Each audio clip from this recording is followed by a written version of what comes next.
Tucked away near Hyderabad, India, there's this 500-year-old temple with some truly surprising stories. It's called the Chilkur Balaji Temple, and it's this amazing place where ancient faith crashes right into our modern world. So get this. What if I told you that a single 500-year-old temple held the secret to getting a US visa and to healing a social divide that's like 2,000 years old? I mean, how could those two things possibly be connected, right? A visa and social justice. Well, it sounds impossible, but stick with me because that's exactly what we're going to unpack. Okay, so to really get how this is even possible, we've got to rewind way back. We're going to start our journey not in the present day, but deep in the world of myth and legend. This is where the temple story kicks off, and it all begins with a pretty miraculous discovery. All right, so the founding story here is wow. It's seriously dramatic. It all starts with a dream. You've got this devout follower. He's too sick to make his usual pilgrimage. But then Lord Venkateshvara appears to him and says, "Don't worry, I'm right here, in a jungle nearby." So the man follows this vision, finds a molehill from his dream, and just starts digging. But then, thwack, his axe hits something hard, and suddenly the ground is just flooded with blood. Can you imagine? As he's freaking out, a voice from the sky tells him what to do. Flood the molehill with cow's milk. And so he does it. He pours the milk, and as the earth washes away, this miracle is revealed.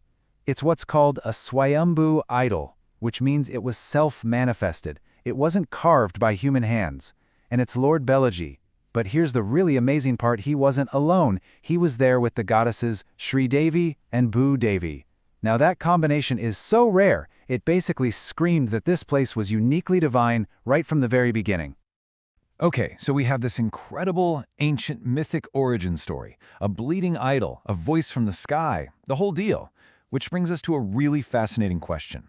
How on earth does a place like that end up with a nickname tied to something so totally modern and, let's be honest, bureaucratic as a visa application? Well, this is where the story takes a huge turn. The temple starts to take on this whole new identity and becomes a magnet for a totally different kind of pilgrim, someone chasing a very, very modern dream. Yeah, this timeline really puts it all into perspective. I mean, for almost its entire 500-year history, this was just a quiet, local temple. But then, the 1980s happened.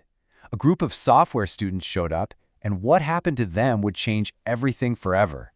This is where it gets its famous nickname. So here's the story that just lit the fuse. The legend goes like this. A group of software engineering students kept getting their US visa applications rejected, again and again. They were at their wits' end. So pretty much out of options, they visit the Chilkur Balaji Temple to pray. And what happens next? Every single one of them gets their visa approved. And you know how it is. Word spreads like wildfire, especially in those tech and student circles. Just like that, a whole new legend was born. And the result of that one story? It's just staggering. Today, the temple gets close to 100,000 devotees every single week. I mean, the crowds are huge, totally packing the place, especially on Fridays and Sundays. This isn't some small, quirky thing. It's a massive, modern-day pilgrimage. But what's really remarkable about this temple isn't just how popular it is. It's the principles it's built on. They're pretty radical. At a time when so many religious places are getting more and more commercial, Chilkur Balaji went in the absolute opposite direction. Just take a look at this comparison. This place has no hundi, that's a donation box. It literally accepts no money. There's no green channel for VIPs to cut the line. It doesn't matter if you're a powerful politician or a student praying for a visa, everybody stands in the exact same line. This idea of absolute equality, it's not just a nice thought. It's at the very core of who they are. And believe me, sticking to these principles wasn't easy. The temple actually had to fight a major legal battle just to stay independent from government control. And get this for commitment. The cause was so vital that at one point in court, the head priest was asked who would even take over after him. And his son, C.S. Rangarajan, a guy with a master's in biomedical engineering and a killer corporate job, he stands up and declares he'll resign just to become a priest and protect this legacy. Now that is some serious conviction. And this is where we get to what I think is the most powerful part of this whole story.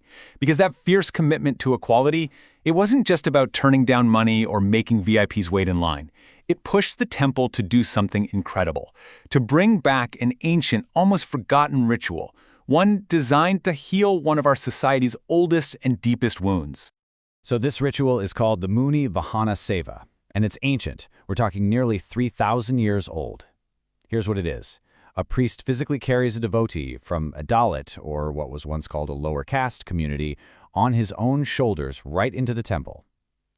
The symbolism is it's incredibly powerful. It's a living demonstration that before God, there are no high and low. There are no hierarchies. The story of where this ritual comes from it's really moving. It goes back to a revered saint named Thriwapan Alwar. Now, because he was born into a low-caste community, he was actually forbidden from entering the great Sri Rangam temple.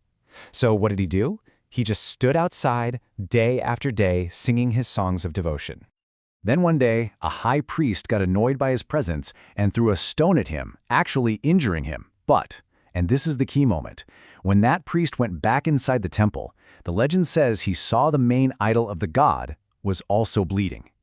In that one moment of divine intervention, he realized his terrible mistake. So, as an act of both penance and profound respect, he walked outside and carried the saint, Alwar, into the very temple he'd been barred from, on his own shoulders. And this is where the whole story just snaps into focus. In a powerful, stunning modern reenactment of that very legend, priest C.S. Rangarajan, yep, the same guy who quit his corporate job, he carried a young Dalit devotee named Aditya Parasraya on his shoulders right through the temple gates and into the most sacred part of the shrine. So why did he do it? This was no random act. The reasons were crystal clear. He wanted to send a powerful, unmistakable message that his faith, Sanatana Dharma, treats every single person as equal. It was a direct, public stand against the practice of denying temple entry to certain communities, and it was even timed perfectly to honor the 1000th birth anniversary of Ramanujarya, a legendary saint who championed equality. So you see how this temple story has evolved, right? It goes from a bleeding idol in a jungle to a Visigoth, and finally to this incredible beacon for social justice. So let's just take a step back and think about what the temple's true power really is. And the impact of what he did. It was felt far beyond the temple walls. I mean, even the Dalai Lama himself wrote a letter to priest Rangarajan praising his exemplary action.